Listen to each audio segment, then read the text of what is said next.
Hi guys, Jamie here from JB Motion. Today is an extra long tutorial, probably the longest one I've ever done. And you can see right in front of you now what we're going to be making. We have basically a real video. There's a bunch of buildings in the video, and we have this little worm man, and he's flying in and whooshing around in between each of the buildings, and he is emitting particles from him as he goes. So this is going to take us quite some time. So I hope you guys can stick around to the very end without dying of boredom. And if you can, it will be worth it. We are going to learn a lot. We're going to start off by tracking the camera using the Cinema 4D motion tracker. We're going to have our camera tracked. We're going to create, I should say, a spline, which we're going to animate our worm guy along. Then we're going to set up the mask. The mask can be downloaded from the description below. And we're going to set up the emitter, which is going to emit the particles, finishing off with the lighting and the render settings. So let's get started on this. Here we go.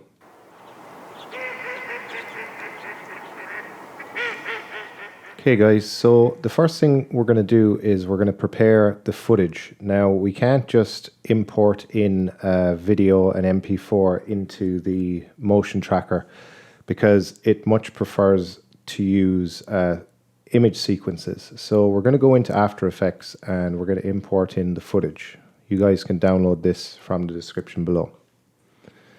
So now if I first of all, I just want to hit Ctrl-Alt-G to open up the interpret footage. Just check the frame rate of this is 24. That's fine.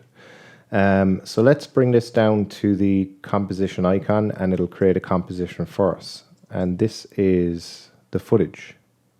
So we want to render this out as an image sequence. Now I have cut this, earlier I cut this because it was much longer. So I just cut it down to a shorter video.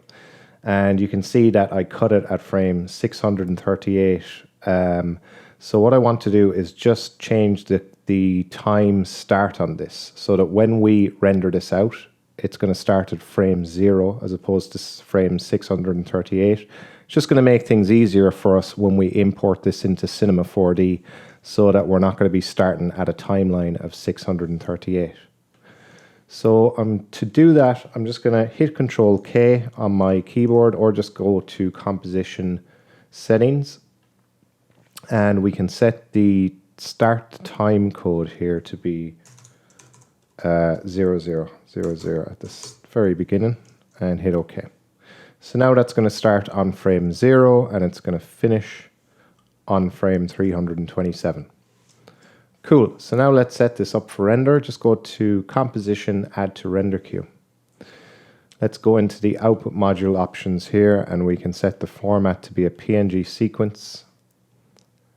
And output to, we are going to output this to, I have a folder set up.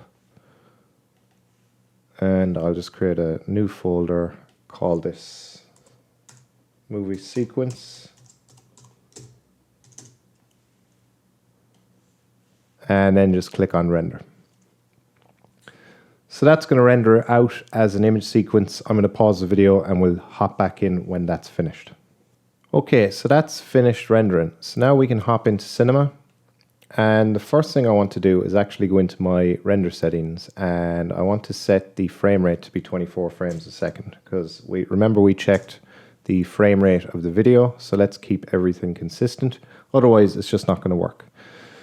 Okay, so let's change the layout here to motion tracker and then we can double click here to create a motion tracker object. We can double click again to import the footage. So I have it in this folder in movie sequence and here it is. So I'm just going to click on the first frame, click on open and that's going to import in the sequence for me. And you can see that our timeline started on frame 0. Which wouldn't have happened unless we changed the composition settings in After Effects.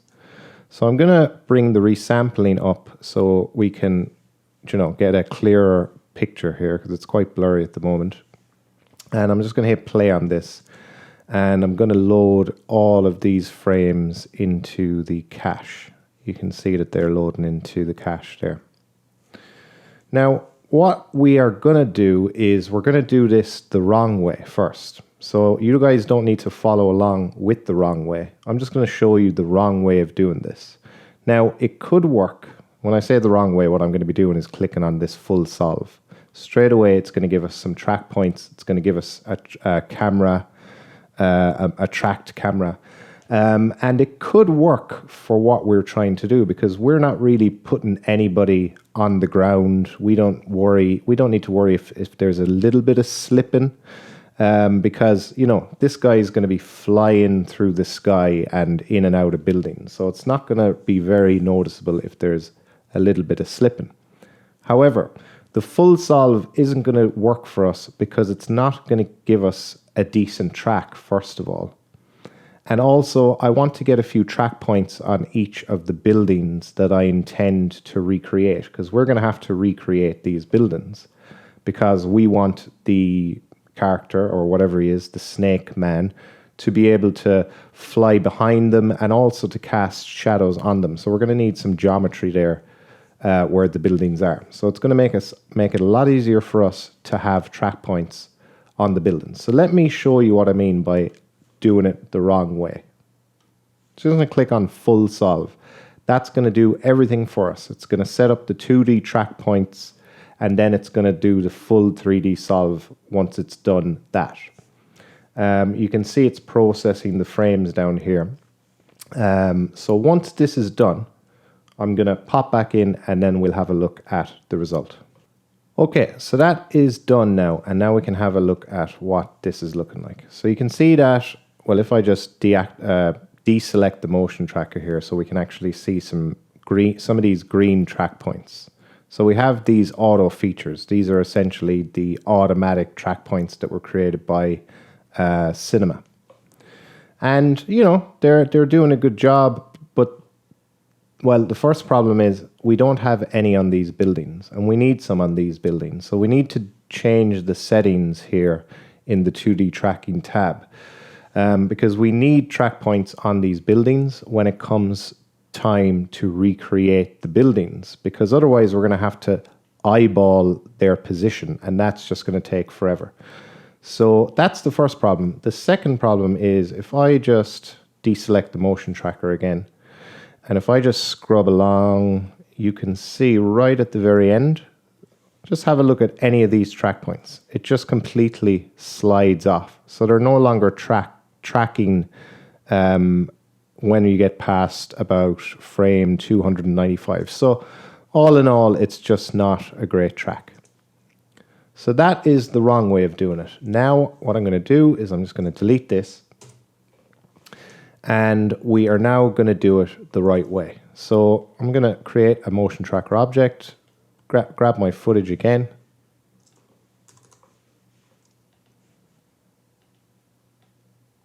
And bring that in. Now again, I'm going to load that into the cache.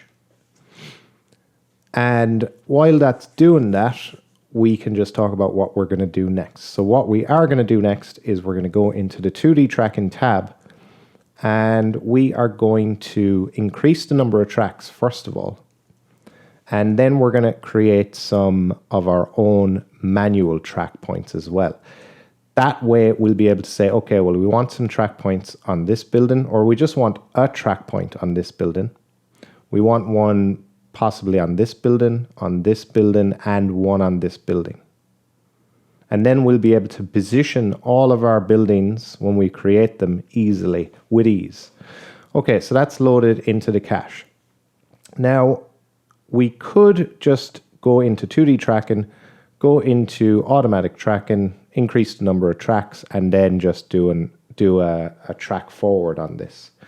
We could do that, but it would be a lot better if we isolated the area that we wanted to track. So if we told Cinema, okay, well, we don't want to track any of the clouds, we don't want to track anything up here, we don't want to track any of this stuff down here. All we're interested in tracking really is this area here.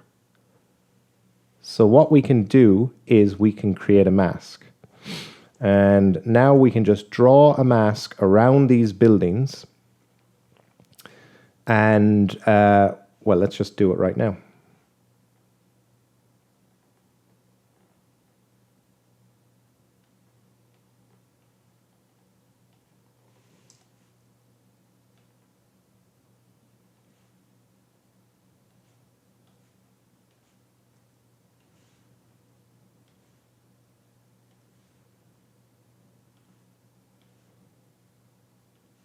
Okay, so now we have a mask, and you can see that we have a little mask constraint tag added onto our motion tracker here. And we want to include in masks. So everything inside the mask we want to track. Everything outside we don't want to track. If it was the other way around, we wanted to track everything outside, we could exclude from mask. So we're going to leave it on include in mask. Now if I hit play, you're going to see that this mask it's actually doing okay with regards to keeping everything inside. We are going to have to animate it at around, let's say, well, first of all, we could bring this in. We have a huge gap here. We don't need to track all this area. So we could just grab our rectangle selection tool and just lasso those 3 points there. And then we could go to our move tool and just move those over a little bit. That creates a keyframe. Now, if I just scrub along, keep scrubbing, it's all looking good. This point's getting a bit too close to this building, so I can select this, or a shortcut, hit the space bar, it'll go to the previously selected tool. Now that has actually played it for me because I didn't have this as a previously selected tool. But if I grab it and go back to the move tool, then I can hit spacebar to go back to the previously selected tool, lasso that. I'm going to hit spacebar again and I can just move that up. Hit spacebar to go to my lasso and spacebar again to move that up. That's created another keyframe for us. Let's scrub a bit more. So this is getting a bit too close here. This is also getting close. So let's hit spacebar. Spacebar isn't doing its job for me now because I keep because I'm clicking on the timeline indicator. Cinema thinks that I want to play the timeline. So anyway, we'll just do it the old-fashioned way.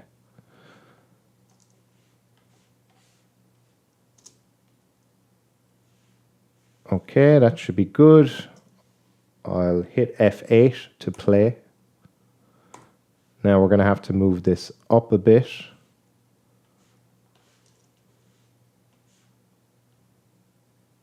And that's fine. Keep scrubbing along. We're going to have to move these ones over a little bit. Grab all of these actually. Just move that over. Grab these. Move that up. These ones can be moved kind of down a bit. These ones can be moved up. And this one could be pushed in quite a bit. And that is it. So now if we watch that, you'll see that the mask is going to be animated so that the buildings are going to be kept inside the mask.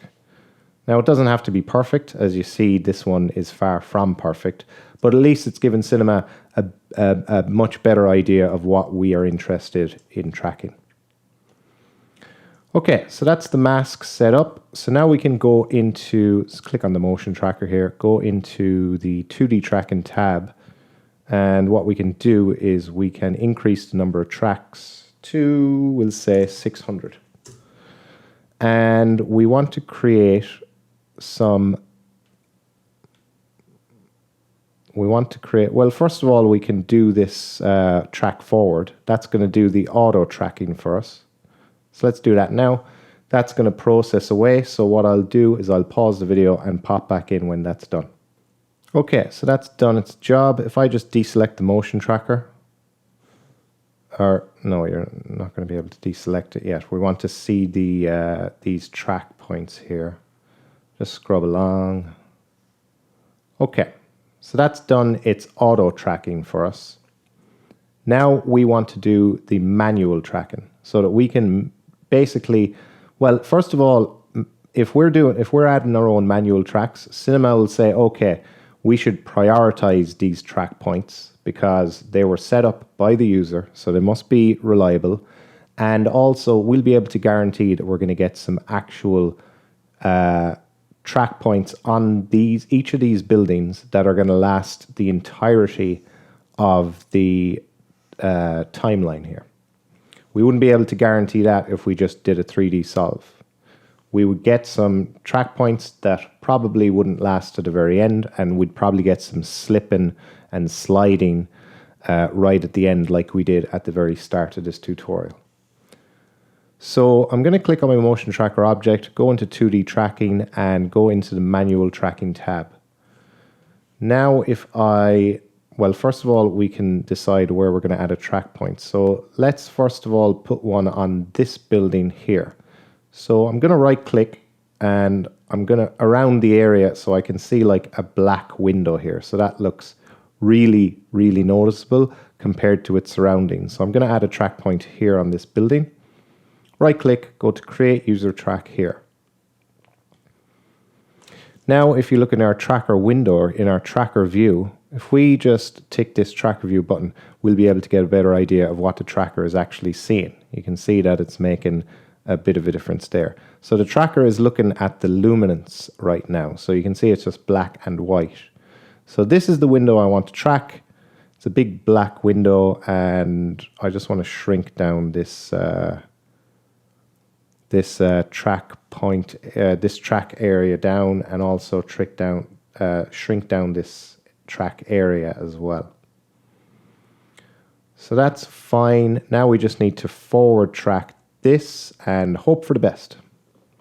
This won't take half as long as the auto track because it's just one single track point. So that has finished. If we keep our eye here in the tracker view and just scrub the timeline, you'll see that that is a fine and decent track. Okay, so that's that building done. Now we have this track point set up for when we want to create some geometry for this building. And then we'll just be able to align the geometry that we create to this track point. We don't need to do it for this building because we are going to set one of these track points to be world center. So we don't need to do that for this building because straight away, if this is going to be world center, if we create a cube at world center, the cube is going to be at world center. So we don't need to worry about this building at all. We do need to worry about the rest of them though. So let's now set up a track point for this building here. So I'm going to just right click anywhere in this building because it's not obvious where I want to put my track point yet for this one. I'm going to create a user track and I'm going to use my tracker view here to find a nice spot. So maybe this kind of hollow here where you can see through the building. So it'll be able to track the sky. It'll be able to track this white square here, which will be perfect for it. It should be a good track. Shrink the tracker region there, and the track area we can shrink down as well. And now, making sure you're on frame 0, we can forward track that as well. And let's see how it does. So again, keeping your eye on the tracker view here, let's just scrub the timeline. Okay, so you can see we're getting a bit of a jump. Now we can fix that. If we just find the jump, it's around there. Okay, so I'm just going to use F and G on my keyboard to go forward and backwards along the timeline, to go forward one frame and back one frame. So you can see that the jump happens just before frame 243. So if I go back to frame 240, or if I go to frame 243, and then I can just reposition this track point here, this tracker here, and that will update itself automatically. And now if we start scrubbing, you'll see that that has fixed it. So now we don't have any jumps, and it turned out to be quite a good track. Okay, so that is 2 tracks. We have this one, which is here for this building. We have this one, which is here for this building. So now we're going to have to set one up for this building and one for this building. So let's go for this building first. Again, there's nothing obvious that jumps out at me as something that would be good to track. So I'm just going to right click and go create user track here in any random spot. And I'm going to use my tracker view to kind of try and find something that we could use. So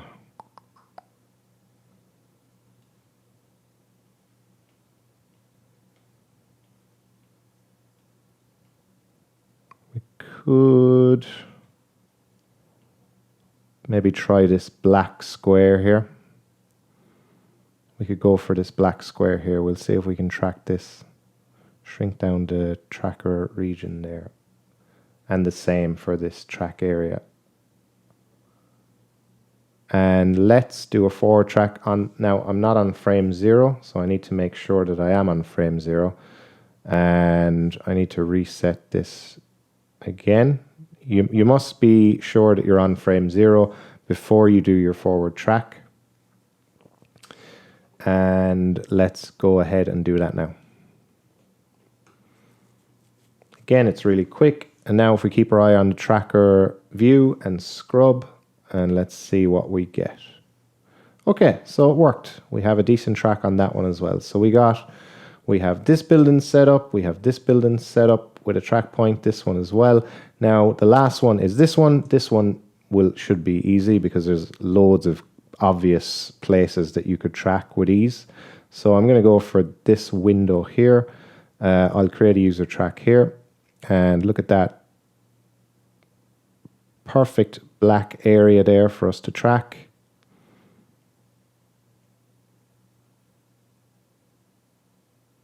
And let's shrink the track area as well. I'm not on frame 0, so I should have been on frame 0 when I was setting that up. But I am on frame 0 now. That's reset, and now we can track forward on that. Boom. Okay, that's done. Now that should be fine, and it is. Okay, so we have our automatic tracks set up. They're all here. You can see they're all these little pink diamonds here. And we've also set up our manual tracks, which are all these kind of light bluish crosses. We have 4 of them. So now we are ready for the 3D Solve. So if we go to the 3D Solve tab, and it's just a matter of clicking on the Run 3D Solver, and then we wait. So we'll do that now. And I am going to pause the video again, and we'll pop back in once this is done. Okay, so that has finished. You can see it says Deferred Solve Finished. And now if we just deselect our motion tracker, and let's just play this from the first frame. I actually am going to save this. Make sure to save your project as well, guys. I've already saved this at the start. So make sure to save your project before you go any further. And now we can watch this. Now, if you remember from the very beginning of this tutorial, when we did this the wrong way, we just went for a full solve, which can work in some cases, but for what we're trying to do, it just wasn't going to be suitable, because when we did that, we had no track points, we had no reliable track points on any of these buildings. But because we went and set up our manual track points, we have these very reliable track points on each of these buildings, which we'll be able to use when it comes to aligning our geometry. Okay, so let's watch this now and see what that's like.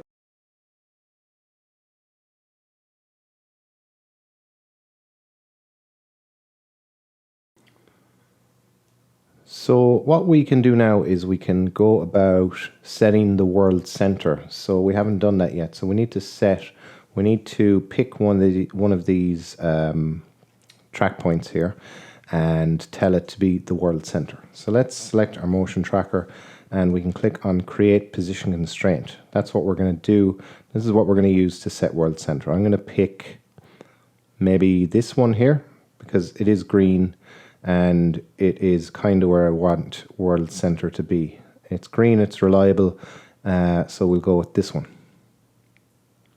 So now you can see that has set the world center to be there. So that is good. So if we want now to create a cube, it will pop in at world center, but it is huge. I'm just going to undo that. I'll show you what I mean. If we put in a figure, so he's 180 centimeters, and he is appearing just kind of on top of the building there, we'll say. So he's massive. He shouldn't be that big. So we need to define the scale of this. So to do that, we can use the create vector constraint tool. And we just need to pick 2 points. Like, for example, we could pick, maybe we'll go for this one and this one. And we're going to tell Cinema that the axis that this is going along is the Y. And the length of this is known. Well, we're going to take a good guess at it.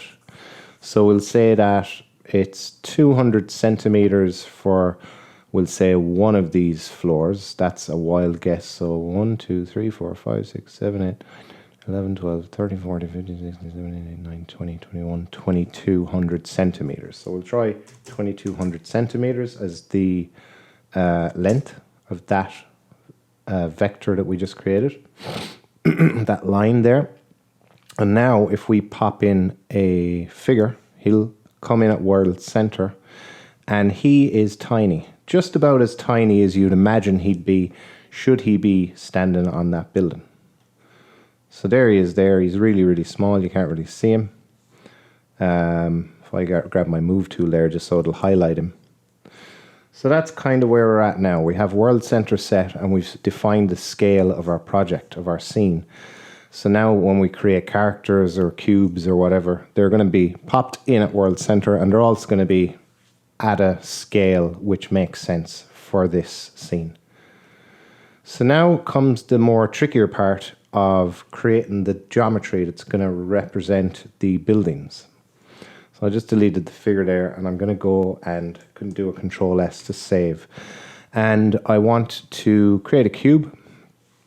Again, here it is, popping in at world center, and I'm just going to start scaling this up because this has to be big.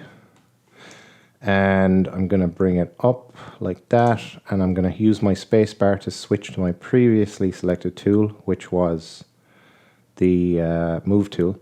I'm going to turn off my work plane here because I don't want to see that. Go to filter and can turn it off there. And let's just kind of center this as best we can in the building. And then we can use this yellow circle here to just scale it out along the X until we're lining that up. Now, we don't really know if this is in the correct position yet. Like, is it, if we go into our top view, like, is that actually where the building is? We don't know. And a good way of being able to find out is just to scrub along the timeline. So you can see, if you keep a close eye on the edge of this cube that we just created, you can see that as we scrub along, it's actually moving more to the left than this building is. So it's revealing the left part of this building. So that means that we're not really in the correct position. So what we can do is jump into our top view and just move it back along the Z, just a tad. And then we can try that again. So now you can see we're getting less movement, but there is still movement there. So let's just move it up along the Y.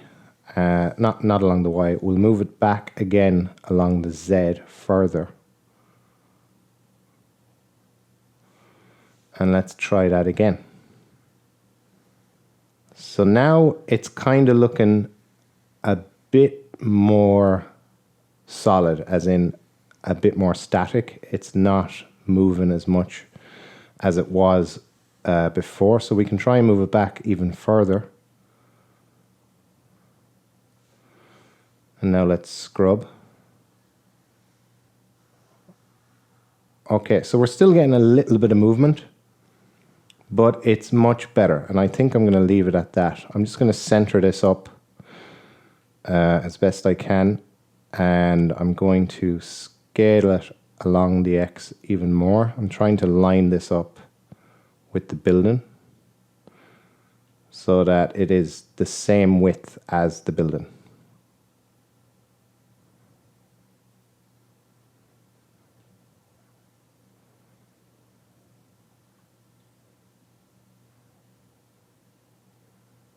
Okay. And I might move it back a little bit more along the Z.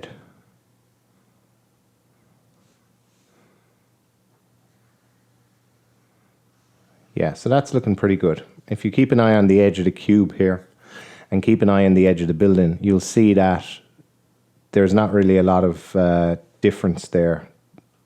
Like, it looks like our cube is pretty much in a good position.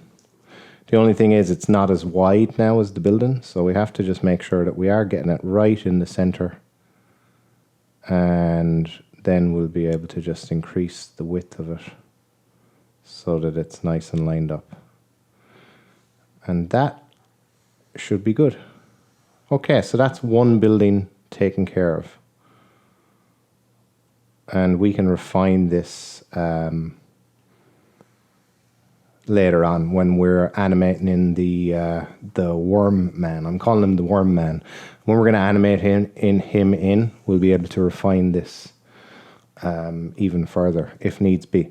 So let's grab our cube and we can turn on fillet, and we can bring up the fillet radius on that so we get some nice round edges. We don't want to see any like sharp edges because that just wouldn't be realistic looking.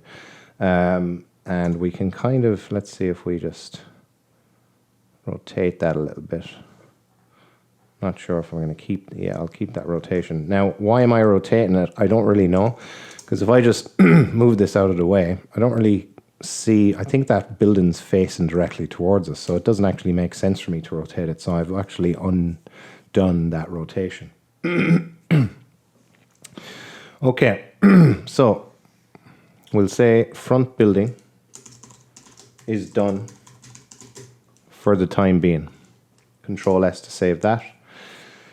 And now we're going to get the next building, which would be, we'll go for this one as it's just kind of slightly behind. It's just kind of slightly behind this building. So we need to, well, we could just eyeball it and move it, but we went to a lot of trouble getting track points that we set up, and you'll find those under user features. The auto features are all the auto track points that were set up automatically. The ones that we took the time to set up are all in here. We set up 4 of them.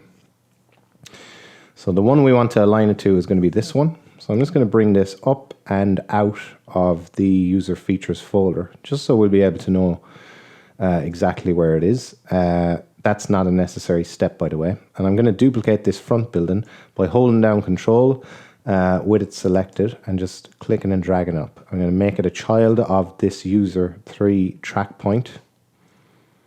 And now to align it, we just click Reset Transform. And now that's been aligned to that track point. So we don't want it to be a child of that anymore. And we can leave this, well, we'll put it back down there.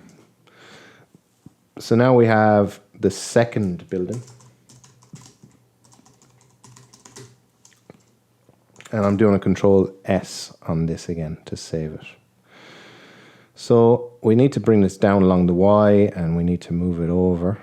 And we're probably going to have to move it back because if you imagine that this is where the track point is, well, it is kind of in the middle, we'll say. So we might not have to move it back that much. I'm just going to align this as best I can. I'm going to bring down the width, trying to match the width to the thinnest part of this building, just for now. And let's scrub and see what that looks like. So that is looking pretty good straight away. We didn't have to fiddle around with that very much at all, which is great. We do want to rotate it though, because we can see, if I just move that out of the way, you can see that the face of this building is kind of pointing off in that direction, and this face is kind of going off in that direction. So we do need to rotate that to replicate that. So now it's going like this way and that way. I think we might need to rotate it even more. Yeah, kind of like that, I think. Okay, So that's looking pretty good. So far, so good. Control S again, and we're going to go for this building next. So let's see, because we do want the worm man to be able to travel maybe behind this building and behind that building. And also we want this building to be there as well. So yeah, this is going to be the next building we're going to do, and the track point we set up is here. So let's just drag this out for now, and we can duplicate this second building, and we can bring it up, hold down control, duplicate, make it a child of that user 00. Let's reset transform on that, and that is going to jump over there. So we need to shrink this down. I'm going to bring it up along the Y. And if I just move it out of the way, this track point now is right at the front of the building. So if we just aligned this cube using the reset transform, it's basically telling the cube to go and put itself, the center of it right on that point. So we are going to have to move this back. But by how much, we're just going to have to kind of eyeball it. I'm going to rotate this so it's facing in the right direction. And I'm going to bring this back along the Z and shrink it down. And let's just keep our eye on the edge of this cube and the edge of the building and see how we got on. Okay, so it's not perfect, as you can see. It is moving over. I think we might have to bring it forward a little, probably backward a little bit. Let's see. I'm going to undo that, and I'm just going to bring it forward and over along the X just to see if that fixes it. Because I don't really know what I'm doing here. I'm just kind of like guessing pretty much. So that is better. So bringing it forward actually did a better job. So let's try and I don't think this second building needs to be, well, let's just bring it out of this, unchild it from the user 00 track point and bring that back down to the user features. Now again, these are all unnecessary steps, like moving the objects around in the hierarchy. I'm just trying to keep everything organized in the object manager, I mean. So let's just rename this as well to third small building, just so I can kind of keep up with all the buildings. This one is the smallest one. So, and let's just reduce the fillet radius as well on this. Shrink it down. And we can actually turn on X-ray, go into the basic tab, turn on X-ray so we can get a better idea of what we're actually doing here. I'm going to rotate this. And I'm going to bring it, make it a bit kind of, I'm going to increase the scale along the Z-axis and move it over along the X. Something like that. Cool. That's pretty good. Spot on. We can turn off X-ray on that and Control S again to save.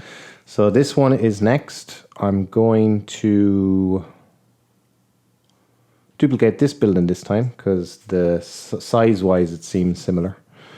Track point-wise, we're going to be grabbing this one. So let's bring that up to the top of the object manager, and then we can grab the front building, hold down control, click and drag to duplicate, and then make it a child of user 1. And let's reset transform. That's going to jump over there. Now we can unchild it and put user 1 back where it belongs inside of the user features folder. So let's grab this, and we're going to call this, well, we'll call this back building 1 because we're getting closer to the back now at this stage.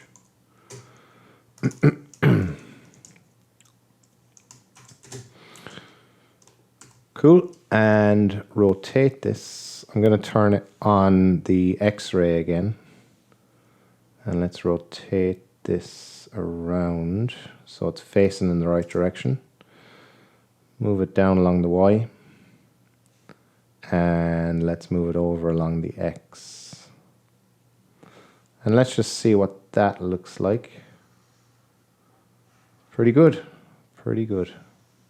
There is movement actually. Very little though. Very little movement. So I think I'm happy enough with that. We do have to kind of increase the scale along the z-axis a bit, I think. And not that much though. Well, maybe that much. I'm just going to decrease the scale along the x. Move that over a bit. And let's have a look at that. So that one isn't perfect, but I'm going to leave it as is. I mean, again, we don't have to be perfect, but if we do, we'll know that we have to improve upon the positioning of these once it comes to animating our worm man guy. So we're on the last building, which is great. So this is the last track point here. That's it there, which is user 02. Let's drag this up. We're going to duplicate this back building 1. And we are going to hold down control, drag it up so it duplicates, and then we're going to reset transform on that. So this one, we're going to scale down along the Y. Let's just unchild it from user 2, bring user 2 back into the user features, and then rename this to back building 2.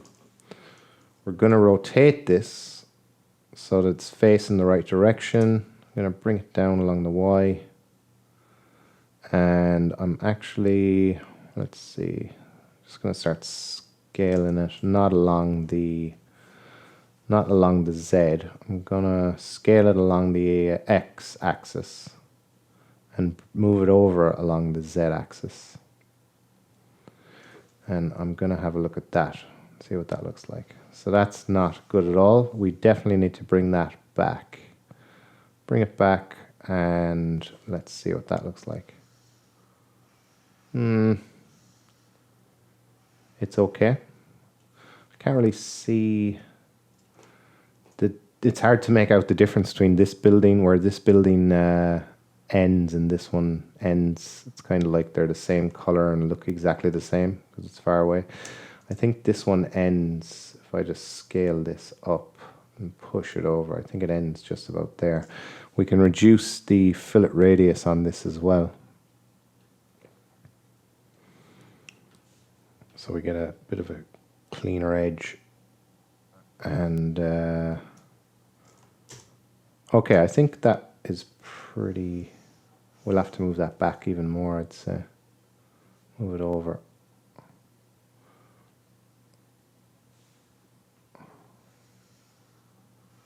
Yeah, okay, I think that is good to go. Okay, so now that we have all that done, I want to open up After Effects and I want to just do a kind of like a test render just to kind of make sure that these buildings and basically everything's set up in the way that it should be before we kind of go any further with this. And I tend to do that when I'm doing stuff like this that is complicated and time consuming. I don't like to like keep on going until I reach the very end and realize that I've just messed something up. So I'm going to open up After Effects and I'm going to do a file save project and I'm going to turn this motion tracker. I'm going to tell it to not show the footage through the camera. So now we're just going to be getting this geometry and we're going to be getting the movement of our camera. And that's what I want to render out. Now we can do a software render of this, but because this is such a basic scene, I think we can just leave it at standard. I mean, you can do a viewport render. It would be probably quicker. It would be quicker, but I'm just going to do a standard one because the scene's very simple. Set this to a PNG sequence, and I'm going to save this out to my Cinema 4D folder that I have set up for this project, and it's here. I'm going to create a new folder and call it Sequences, and this is going to be the test sequence. 1. Test sequence. Excuse me. And turn on alpha channel. We're going to be saving all frames. And we are... yeah, that's pretty much it. So I'm going to hit render to picture viewer on that. And that's going to render out really, really quick. And we'll pause the video here and we'll pop back in once this is finished. Okay, so that's rendered out.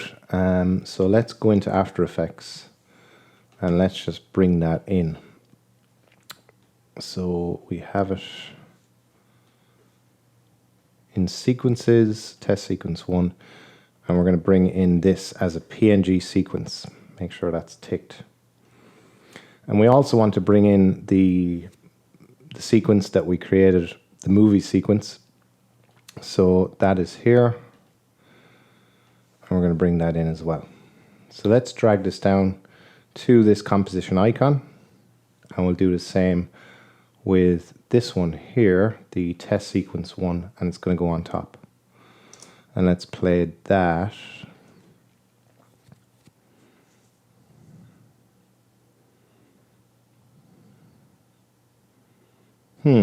That's strange, because you can see that this isn't even as long as that, and that's wrong. And we're getting a lot of movement as well. Oh, I think something might have happened when we rendered the sequence out. When we created the movie sequence. Hang on, bear with me a second. I just want to try something. So if the thing happened that I think happened, I'm going to set the frame rate on this to 30 frames. And I'm going to render the picture viewer on that again, and hopefully, yes, overwrite. Hopefully that's fixed it. Fingers crossed. I'll pause the video here, guys, again, and we'll pop back in a second. Okay, so that's finished rendering, and I'm going to go back into After Effects, and I am going to, with my fingers crossed on this one, reload the footage. And I knew that it was going to increase the size of that, so that's good. So hopefully, yeah, okay. Thank God for that. Okay, so I don't know what actually happened there. I think it must have been at the very start of the tutorial when we created the movie sequence from the movie. And I could have swore that I set the frame rate to 24 frames a second. Anyway. If anybody spotted what I actually did wrong there, let me know in the comments below. But anyway, all's well that ends well. I think this is pretty good. You can see that the geometry is following along with the buildings nicely. I mean, we are getting a bit of kind of parallax going on there, where it looks like this geometry is a bit too forward or a bit closer to the camera than it should be. But it doesn't matter, because remember, we're going to be animating the guy and he's going to be going so fast it's not even going to be noticeable. Especially when we do this next step, which is to basically, we can hop out of motion tracker now, go into standard, and we can start applying the materials to the buildings. Now, when I say materials, we're just going to be applying the movie sequence as a material to the videos. So we can do that now. Hit Control S to save. Let's create a new material. We can call this building, and let's open that up. Now we're going to be loading in the movie sequence into the color channel, so we can turn off the other channels and let's load the image, and we can find it here. And let's open that up. Say no on that. Click on this little thumbnail here and go into animation. Click on calculate so that it tells Cinema how many frames are in it. And let's apply this to front building. Let's set this projection mode to frontal. And we can get in as well. Let's get in a background object. And let's create a new material, call it background. We're just going to be loading in the same movie sequence, this time into the luminance channel. And say no to that. Open that up and animation, calculate again. And let's apply that to our background. So now you can see that this is looking a bit better. Let's actually go into the background material and go to the viewport and texture preview size. We can set that to this one. And we can do the same for building as well. Go to viewport, set it to 1024 by 1024. So now we're getting a nice crispy looking view of that. And we can also, well, what we have to do is right click on the front building and go to render tags and add a compositing tag. And we need to turn on compositing background. And that is just going to make that blend in a lot better with the background.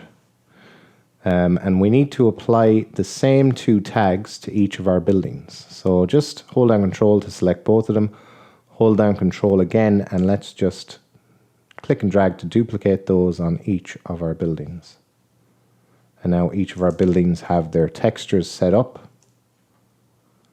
And now if we, let's see, turn off X-ray on all of them. Again, an unnecessary step, but I just want to see what it looks like. Now you can see that we have all of our buildings set up. And at this stage, again, I'm going to do another test render before we move on to the animating in the Snake Man guy. And that's going to be the last part of this. So that's going to be the fun part, I suppose. Well, the fun part's always the part where you're finished and you render it out. But we're getting there. We are getting there. Control S to save that. And I'm going to do another test render on this. So I want to overwrite that. That is going to render out nice and quick again. And I am going to pause the video and pop back in a minute. Cool. Okay, so that's finished. So back into After Effects and reload this sequence. Reload footage. And now if we play that, you can see that even though the geometry is there, it looks like it isn't. And that's pretty much what we're going for. You can see a very, very faint line here. And the way we're going to fix that is simply by going into Cinema and making sure that this geometry doesn't go over the building. So it's just simply going to be a case of grabbing that and scaling it down along the Y. But that is looking pretty good. So far, so good. Okay. Okay, so we can, I suppose we'll just fix the issue here. You guys probably can't see that on your screen, but if I zoom in, you can see that we're getting this obvious line. You know, you're not going to see this one because it's just going to look like part of the building, but you are going to see this one because it's against the bright sky. So we're going to have to fix that. As I said, we can just scale down the building along the Y, or we could even just push it down along the Y. Just move it down along the Y. And that will be fine.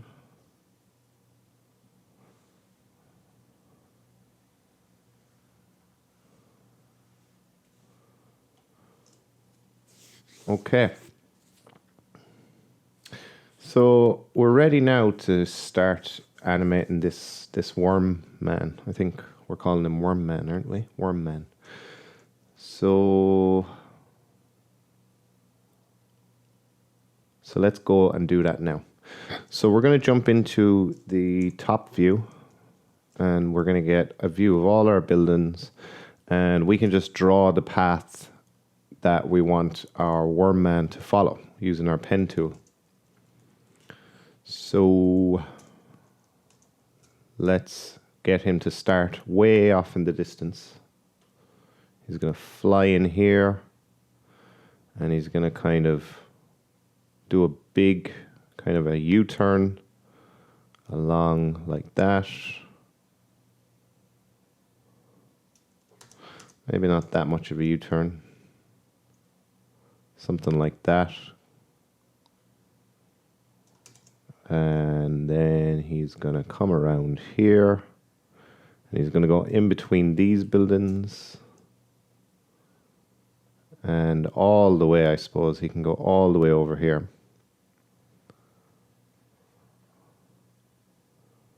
And around, maybe not that much.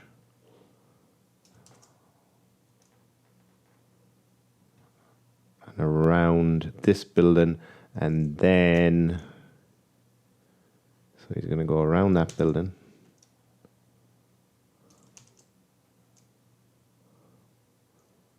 And then he's going to come around and just whiz past the camera, off into the distance again. So we can have him just whizzing right past the camera like that. Okay, so let's get a sphere onto this and see what it looks like. Onto this spline. So we need to bring the spline up actually, first of all. Let's make sure you're in object mode and use your move tool to just bring the spline up along the Y. To about here, we'll say. And if we go into the top view, I want to go into point mode and rectangle selection, grab the very beginning point. I'm going to push that up along the Y, the very start point, push that up. So he kind of comes in from a higher point. He just swoops down. He's going to swoop down, go behind that building. The second point, I might bring that up a little bit as well.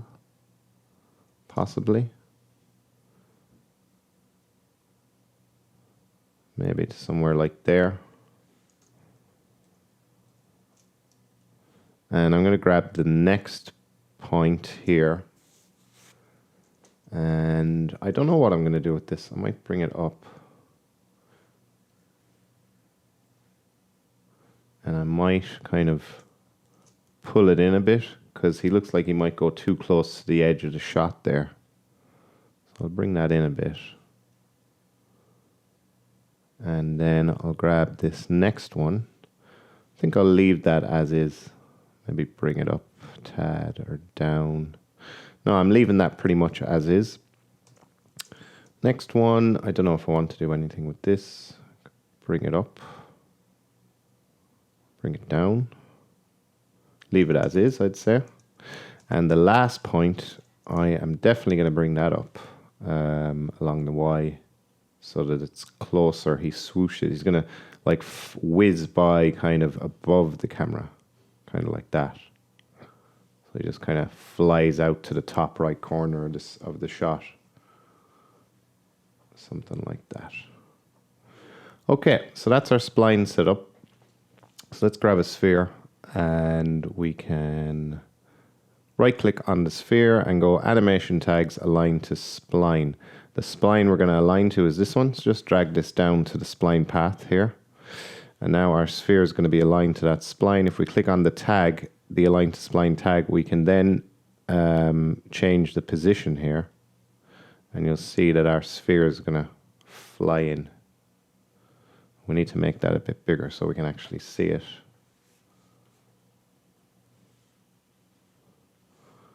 And he's going to fly in and he's whizzing around.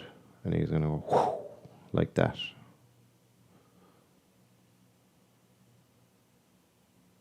Okay, I think I'm happy enough with that spline.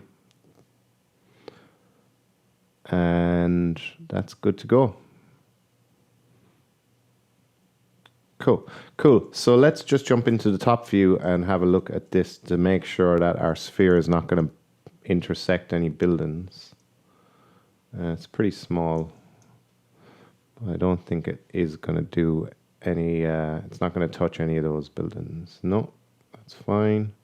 Comes pretty close to that one, so we might just grab our spline, go into point mode, go grab our rectangle selection tool, and maybe just grab this point and just kind of bring it up a little bit so that we're pulling the sphere further away from the building. It's going to be more central as it passes through between those two buildings. And that's fine. Then back into our align to spline tag, and then just continue on. Okay, cool.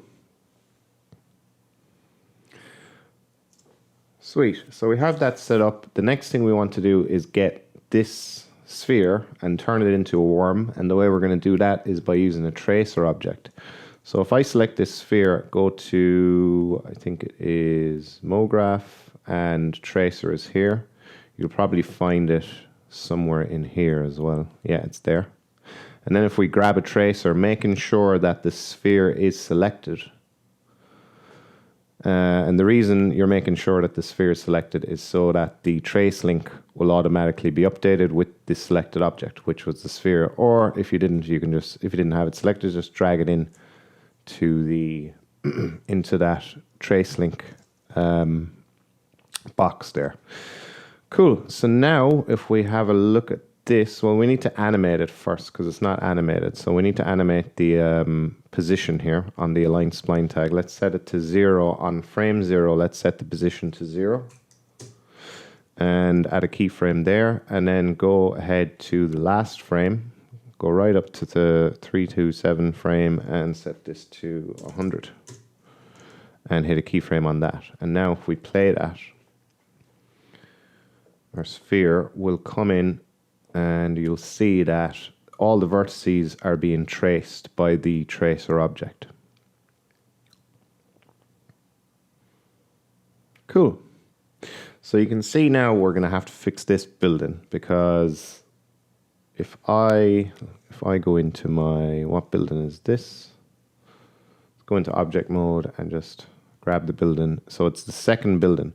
If I turn off, oh, X-ray is already turned off. It's because the material is applied. If I delete the material, so you can see that we need to fix this because, you know, once our worm guy travels behind this building, you're going to be able to see that, you know, there's something fishy going on here and it's not looking as it should be. So we need to fix this building. So let's go and do that right now.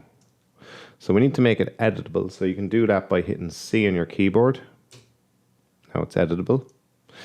And if we hit NB to show our lines, so we can see what we're doing, we're going to have to put a few cuts. We're going to put a cut here where the building juts out. We're going to put another cut here. I think it juts out there, does it? Looks like it does. Let's just zoom in and have a look at this building in After Effects. So it juts out in a number of places. It juts out here. It juts out such a small amount here that I'm not going to bother myself with it. It juts out a good bit there, and it juts out there, but we don't care about that because the worm guy isn't going to travel. You're not going to see the worm guy's tail traveling behind this part, so it doesn't matter, or in front of it for that matter. So we just want to jut it out here and jut it out here, and we can probably ignore that jut. Okay, so we just have a couple of juts to sort out. So if I hit KL on my keyboard, and that will open up my loop cut tool, and we need to go into edge mode for this, and we're going to add a cut here, right where that jut is.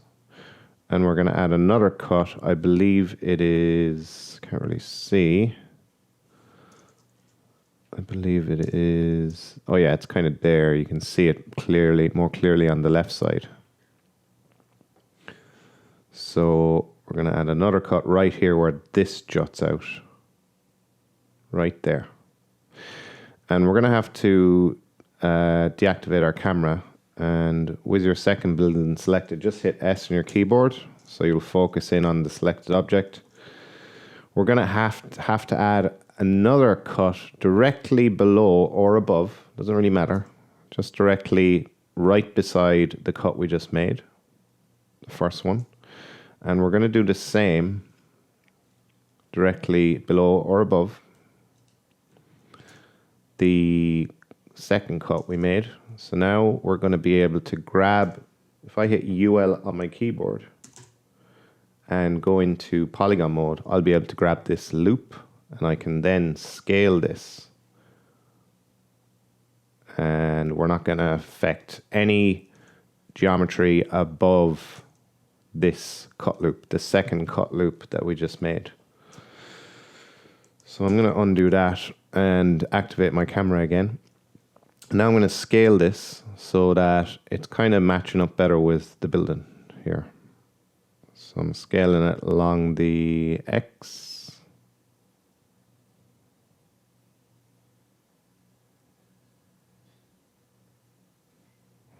So something like that. I'll turn back on X-ray mode. Yeah, and I think that's pretty well lined up. So I'm gonna scale up this second jut as well.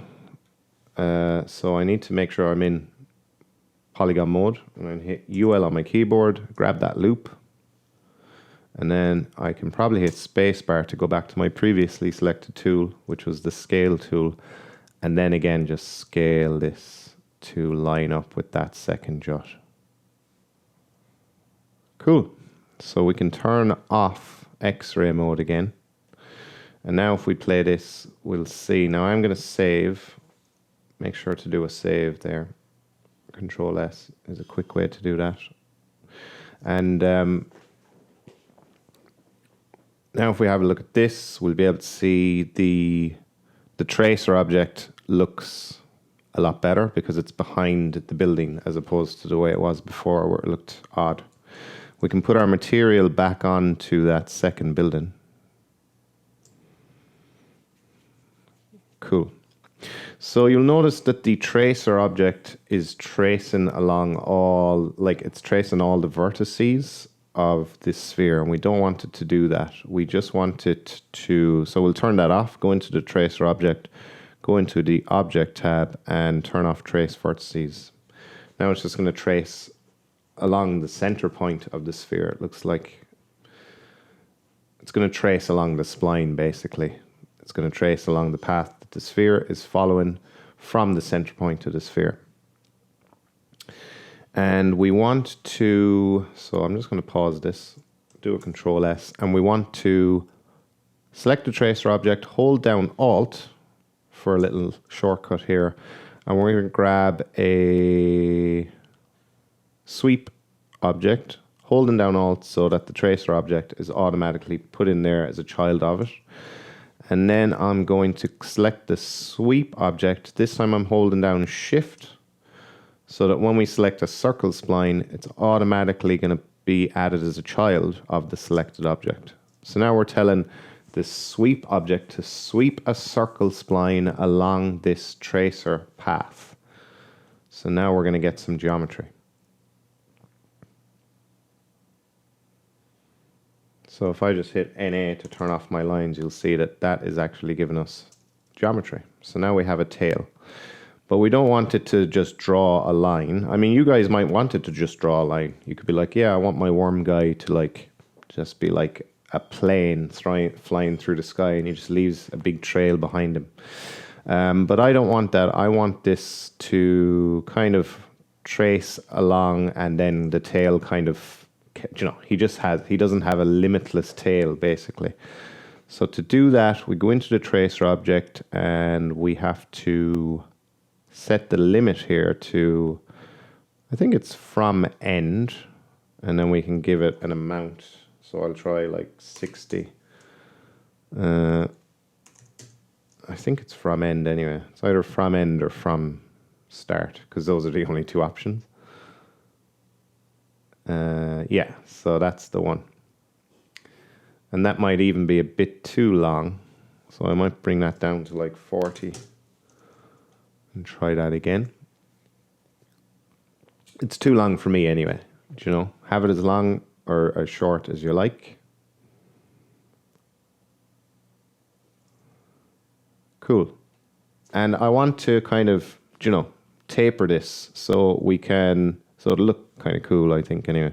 So if we go into our sweep object and go down to this, in the object tab, just unravel this details here, and then we'll be able to bring the scale down here so that it's going to be thin at the end. And it's going to be the radius of the circle, which is 200 at the start. So I think that looks a lot better. I might even increase the radius of the circle at the start. So the radius of the circle that we have that's being swept along, I might increase that up possibly to something like 222. Control S to save that again.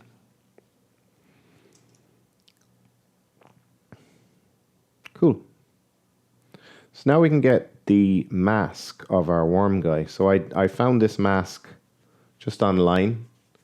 So I'm going to push this mask in the description below. You guys are welcome to download it.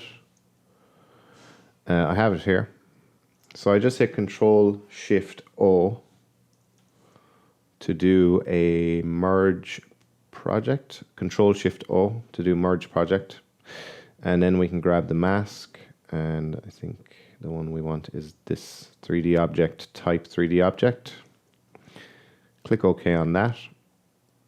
And our mask is popped into our scene. So let's call this mask. And we can make this a child of the sphere. And we can reset transform. So that mask should now be in the center of our sphere. If I go into object mode, you'll see it is there. And then we can grab our move tool, deactivate our camera to do a better job of this. And now we just want to put this mask in the right position, I suppose.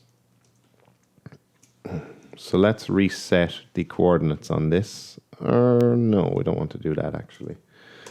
We just want to, well, first of all, the reason it's rotated like that and looking wonky is because if I just hide the mask for a second, if I go back to frame 0, activate my camera, and if I select my sphere and make sure I'm in the move tool is selected, have a look at this, right? So the sphere isn't really facing in the direction it should be. So it's not turning as the path turns. It's just constantly facing in one direction. And to fix that, we need to go to the Align to Spline tag and turn on tangential. And now you'll see that it turns as it should. So now when we align the mask to it, the mask is also going to be turning as well. So we can redo the steps we just did with the mask now.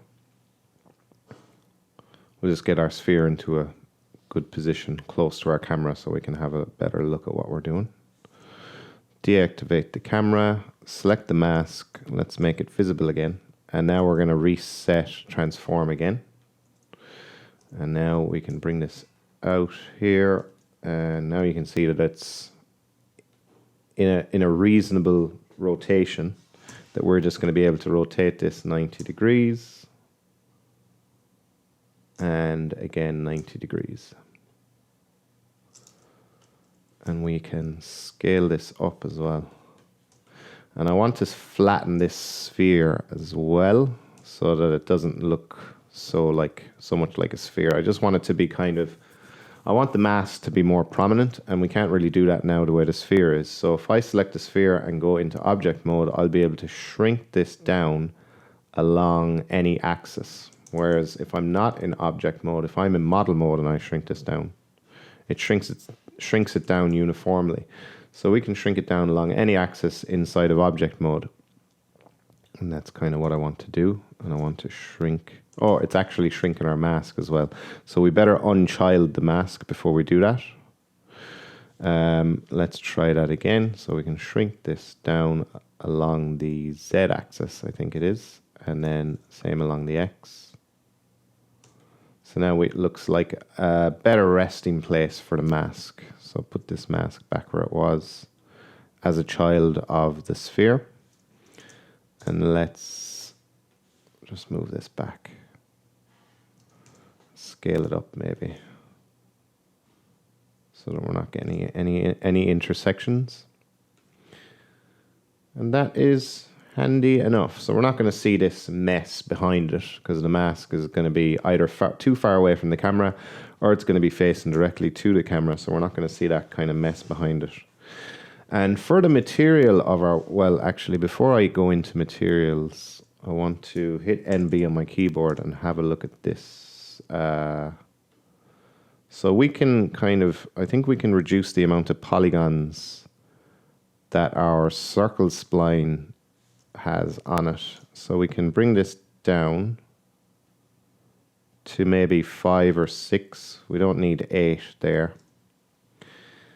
And we might want to add a few more kind of vertical segments, I suppose. Or will we?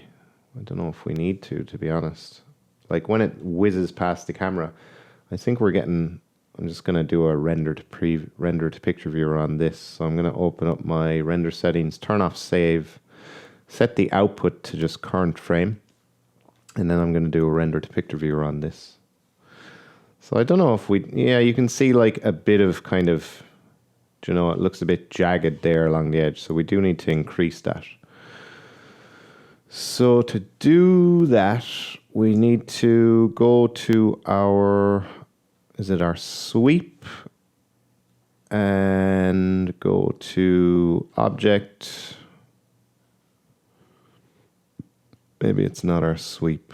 Maybe it's the tracer. And then we need to set the type to B-spline and set the intermediate points to adaptive, possibly, and then it will adapt as needs be. So when the worm guy's geometry is going along a bend, there'll be more segments at the bend. And when he's going in a straight line, there'll be less segments. So I think we can leave it at that. And now if I render to picture viewer on the same frame, and if I just jump between the two, you can see that that's a little bit smoother. And if you want it to be even more smooth, like even smoother, you can set it to uniform. And then you're going to get a lot of segments, but you are going to increase render time on that. I mean, you could bring this down to something like that. And I think I might leave mine at that because I don't really care very much about render time as much on this. It's not going to take that long to render. So I think I might just leave it at that. I'll do another render to picture viewer on that so we can have a look. I mean, the difference between adaptive and uniform is, it's definitely there. So I'm going to leave mine on uniform. So again, the tracer object down in type is set to B-spline and the intermediate points is set to uniform. I have number set to 4.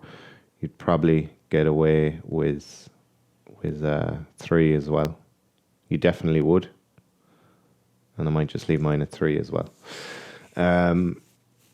As you get away with it, why not, I suppose. Control S to save that. And now we're going to, I suppose we'll just have a look at this, see what it's looking like. So our guy takes a bit of time to come in. He actually takes a good number of frames to come in. So we're actually missing out on a good chunk, I suppose, of time.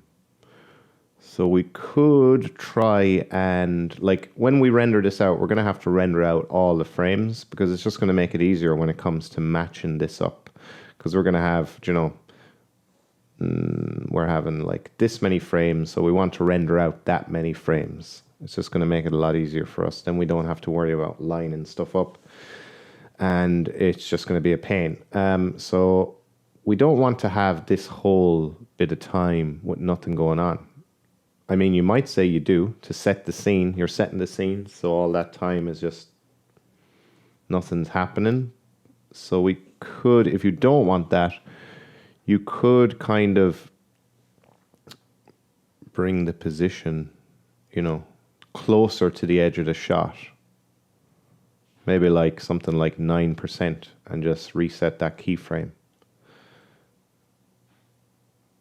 Now it's coming in around frame 50 or even earlier than that, as opposed to before it was coming in, I think, around frame 70 or 80 or something. So I think I might leave mine like that. The only thing is he seems to be going a bit slower than he was. And I think I preferred him going faster. So I think I might just leave that at frame 0 and just to confirm that he is, I think he definitely does go in. Yeah, he is coming in faster. It just looks a lot better for me, him traveling at that speed. It's more realistic. So I'm going to leave mine like that.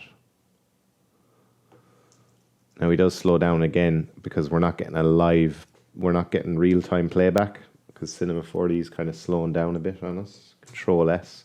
Whenever I see Cinema slowing down, I just hit a Control S as quick as I can. It starts making me nervous when I feel it slowing down. Okay, so what we can do now is just start putting materials on this guy, and it's going to be really easy because it's just going to be one material and we don't even have to make it because there's a really nice one in the content browser.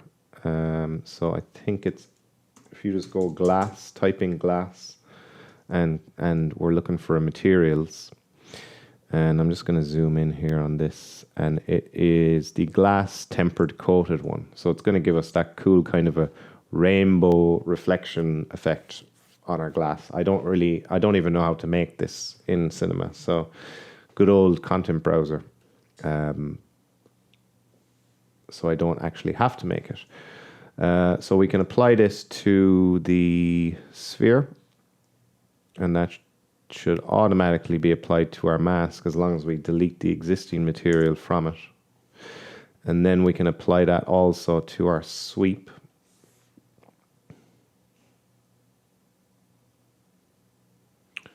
And let's save that again. And now we have our material. So we want to get a sky object in here because we want to light this up. We want to get some cool reflections on this new tempered glass material. And we're going to be using a sky object to do that. It's also going to light up our scene. So let's grab a sky object, and we can add a render tag onto it, a compositing tag onto it, turn off scene by camera. And we're going to get, let's create a new material, call it sky. And let's open that up, turn off color and reflectance. In the luminance channel, we're going to go to load image. And we're going to go into our movie sequence. And now I already have this done, but if we go into the video, you're just going to copy the first frame of this. Just copy that and paste it right here. I've already done that, as you can see, because I've prepped this, but you guys just paste that in there so that when we do select this, it's not going to come in as an image sequence. Now, there's definitely an easier way of doing that. You could probably just do it from here. I'm not entirely sure how, so that's the way I do it. And then once you have that done, you can go to load image and then grab the frame that you just copy and pasted out of the movie sequence folder. And then we can apply that to our sky object, and we need to go into our render settings, turn on global illumination, and let's do a render to picture viewer on that. And you can see that that's going to do pretty cool. It's going to look pretty cool on our guy. We do need to turn on anti-aliasing as well. Well, set up anti-aliasing to be set to best, and 1x1, 2x2 you might get away with. I'm going to go 4x4. And now we're going to get rid of all these jagged lines that you see in the reflections there, and it's going to be really nice and smooth. The next thing I want to do is I want to set up an emitter that's going to emit particles as the guy is kind of flying by, and he's going to be like emitting these little particles just for a little bit of extra coolness, I suppose. You guys might not want to add any of these particles, but I think it'd be nice to do so. So I'm going to do that now. I'm just going to bring our guy closer again to the camera to do this. Let's deactivate my camera, and I'm going to go to Simulate and Particles Emitter. So our emitter is going to be placed at world center, which is all the way down there. So we want to align him to the mask, align the emitter to the mask. So let's make it a child of the mask. And I just want to go back into model mode here, just so I'm in model mode. I don't like being in object mode. Let's align this emitter to the mask by using the Reset Transform tool. So now we have the emitter aligned to the mask. We just need to rotate it minus 90 degrees. And we can move it back along the Z-axis. So I think that that's pointing in the right direction. We'll soon find out anyway. We can scale this up and put it maybe a little bit closer to the mask. In the emitter, we're going to change birth rate editor to 400 and birth rate renderer to 400. So we're going to be able to see how many particles we're getting in both the editor and the renderer. We don't want these particles to stop emitting until well after, the scene has, until when, well after this frame. So we're going to set it to something above that. Speed-wise, lifetime-wise, yeah, that's fine. Speed-wise, we can go really fast with this. We'll go for like 6,000. Variation, we can maybe put in a 40% variation on that. And let's see what that looks like. So we don't really have anything to emit yet. So let's grab a platonic object and let's make it a child of the emitter, and let's tell the emitter that we want it to show us the objects. So let's just activate the camera now and see what that looks like. So right now you can see that the platonics are huge. We don't want them to be that big. So we can bring the radius down to quite small. And it looks like they're not really, we want them to kind of go off at an angle, so we can, let's see, we can angle horizontal. We just bring this up to like 100 or something and see how that looks. We'll go back to frame 0, hit Control S to save, and let's have a look at this.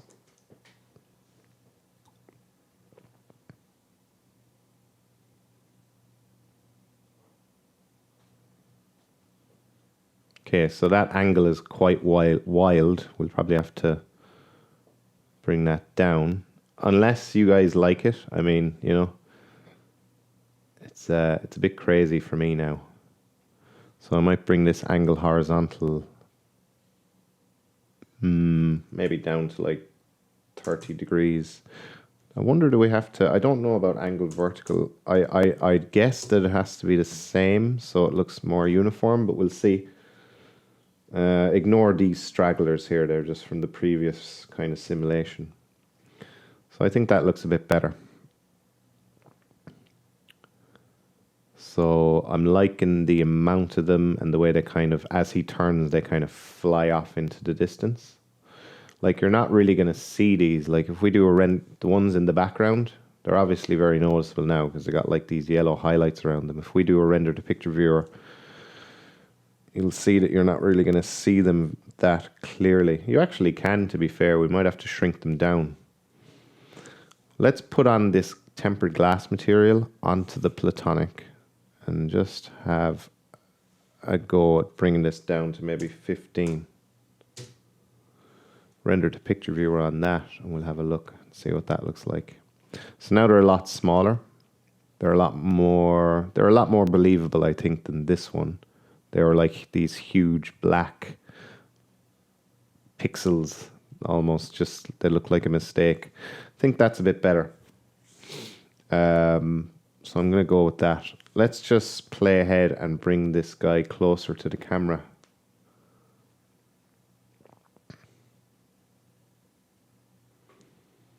So cinema is really slowing down now. It's struggling with all this stuff that's going on. So I'm going to do a Control S to save. Making sure to pause as well before you save as well. You don't want to anger cinema by trying to save without pausing. So there's a lot of particles up in the air now. I think it looks like a bit too much. But we'll see. We'll do a render to picture viewer again, and we'll have a look. Do you know, when it's rendered, it doesn't look that bad.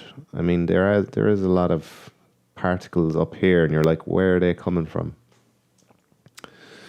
So I might just get rid of the angle vertical. I think that is what's doing it to us. Possibly it is anyway. Let's see that again. If the particles are still like flying all over the place, I'll reduce the angle horizontal as well.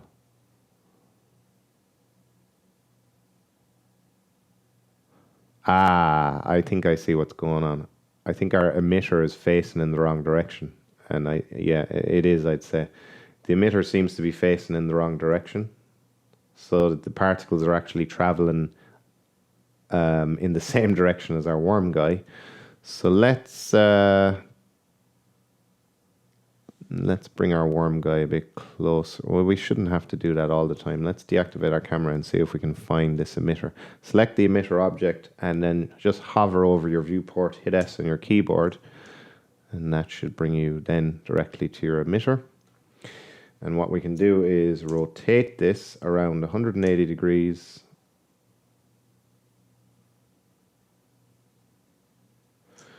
And we can have a look at that now. Let's activate our camera again and have a look at that. So now the particles should be going like back the way as opposed to kind of traveling. Yeah, now you can see the particles actually seem to be making a bit more sense. So they're not traveling in the wrong direction. Our emitter was rotated in the wrong direction. So now that that's fixed, this might look a lot better. Yeah, so look at that. As he turns that corner, they all just kind of fly off him. So that looks pretty cool. And then he comes around here. And he should like just throw off like a good chunk of platonics just flying off to that way as well. Yeah, I think I like this one. So I'm going to do a render to picture viewer on this and have a look and see what that looks like. Yeah, I think I'm happy with how that's looking now. You can't really see the particles as much anymore. They're not all over the place, and that's kind of what I was going for. And then if we just bring this guy forward a bit and get him closer to the camera for the next render to picture viewer and see what that looks like when he's kind of just whizzing by close to the camera. And cinema is really struggling now.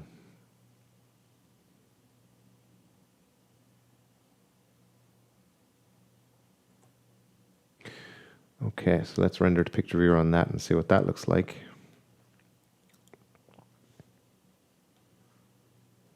Yeah, okay, so that's cool. I like that. So far, so good.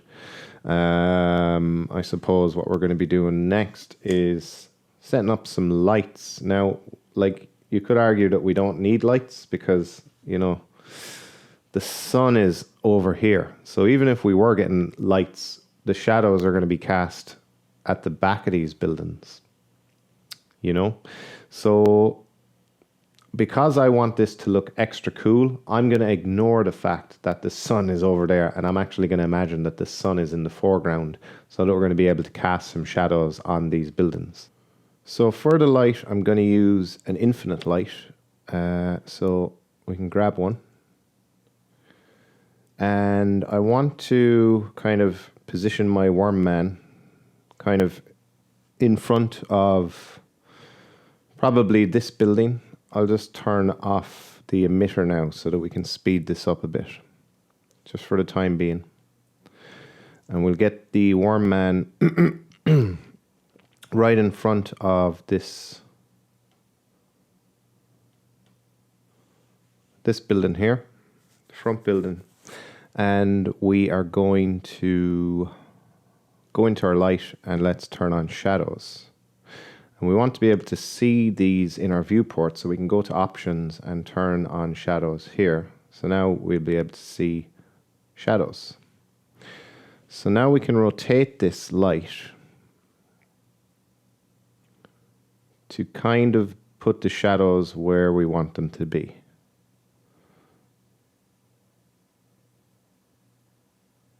So maybe something like that could be good. Let's just bring up the density up to a ridiculous number, just so we can see them more clearly. And we'll go back and just have a watch of this and see what it's looking like on all the other buildings. So that is okay. With regards to the shadow there, I'm liking that. That's kind of cool. On this building here, it's good. Next is this one. I like that. I missed this one, so I'm going to have to go back and watch that again because I kind of missed that one. I like this one though. I'm going to use F8 on my keyboard to pause this. Okay, so we can't really see because the buildings are basically self-shadowing themselves, so we need to turn that off. Go into hold down Control to select all the compositing tags on the buildings and just turn off self-shadowing and cast shadows. Okay, we still can't see that. Well, we can do a render to picture viewer actually and see what that looks like.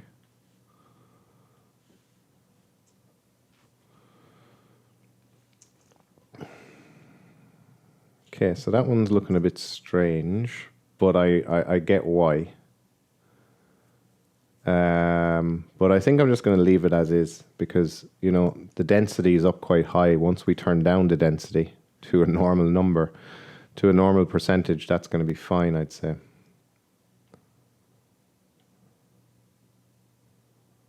I can see that we're having some issues. Like if I render to picture viewer there, you can see that our building needs to be a bit wider anyway, because our worm man is clearly, it looks like he's going through the building as opposed to behind it. So let's just widen this building up a bit. And then render to picture viewer on that again and see. So that's much better. This seems good. Let's actually just do that with all the buildings now while we're at it. Control S to save. And I'm going to do that with all the buildings, just to make sure that he doesn't look like he's traveling through them as opposed to behind them. So this one, we'll do a render to picture viewer on that and see what it looks like. That one seems fine on both sides. Go for the next one now. I'm going to be using F8 to render this, or to pause my timeline. So you can see that it looks like he's going into the building there again. So we're going to have to widen this building as well. So let's grab this and let's make it wider. That's not wider. That's not wider. It's kind of hard to, there we go, I got it. And let's see that again. So now you can see that it doesn't look, he's like, there's this tiny little jut of him. It probably wouldn't have even been noticeable, but anyway, we fixed it. It'd probably be more noticeable with the particles, potentially it would be, I don't know. But anyway, it's fixed. Shadow-wise, we can do a render to picture viewer on that to see if we're happy with the shadows there. Yeah, I'm happy enough with those shadows. Obviously, when the density's been reduced. This one here, we might as well just reduce the density now, actually. Bring it down to like 40%. Render to picture viewer on that. And now you can see that that shadow is a lot more believable, even though the sun is in the background. But anyway, we've already explained why we're doing this. So that is fine. I'm going to use F8 again, actually, to pause this. Going to do another render to picture viewer on this to make sure we're good with the edges of our buildings there. I think that's fine. Shadows for this building, we will have a look at it now and see what they're like for this building here. Yeah, nice and subtle, you know, nothing too drastic, and it's going to look nice. And finally, this building here. Where are the shadows on this? I don't even know, actually. So let's just turn up the density on this again to like 600. Okay, so the shadows there, it's going to be barely noticeable, but you will notice it kind of when you see the mask going past, I suppose. So that is the shadows set up. Make sure to bring the density down again and do a Control S on that. So now I want to set up motion blur on this, because this is really going to sell it. Like, the motion blur is really necessary for this kind of scene, because you have this worm man. He's traveling at a ridiculous speed. So if there was no motion blur on this, you know, it just wouldn't sell it at all. So motion blur definitely has to be set up here. Now, of course, cinema struggles with motion blur, and it really does increase render times. But you could render this out in Redshift. That will be a whole other tutorial. To be honest, I don't even have the skills in Redshift to be able to set something like this up. So that would be another tutorial from somebody else, I'm afraid. But yeah, Redshift would definitely be the way to go about setting up a fast render with motion blur. But cinema is not going to do too badly of a job. Now, I'm not really telling you what I'm doing. I'm changing the renderer here in the render settings to physical. And then in the physical tab or options here, we can set the motion blur, turn that on. Sampling quality, we're going to set to medium. And now for motion blur to work, we need to go into the camera and go into the physical tab, and we're going to change the shutter speed to 1125. And now, if we render to picture viewer on that, we should get motion blur on our guy. And you can see the render time now is actually gone up a lot. We're rendering out 5 seconds of frame. And now we're well past that, and it's still rendering. But, you know, to be expected. We have global illumination turned on. We have motion blur turned on. So that is to be expected.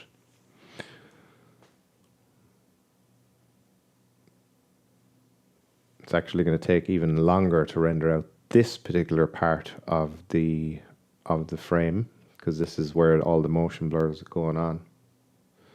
And there we have our nice looking motion blur. And we have our shadow here as well. I think that's the shadow there, possibly.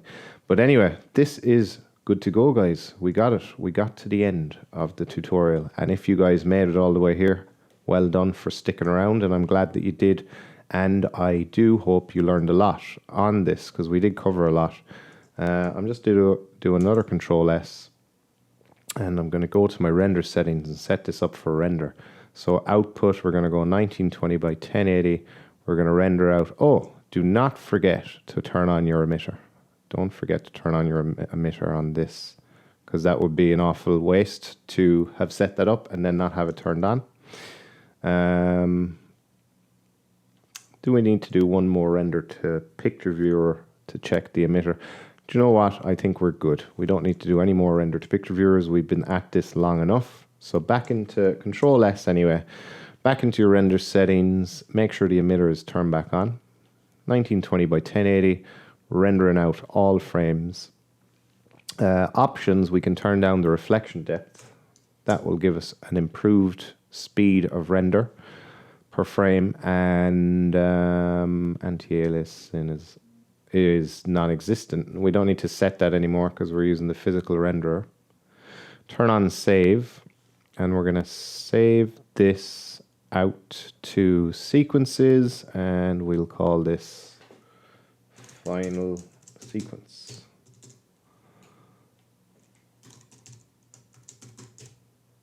Finac sequence. Final sequence. Alpha channels turned on, and the last thing we need to do is turn off the background. Where is it? Turn this off.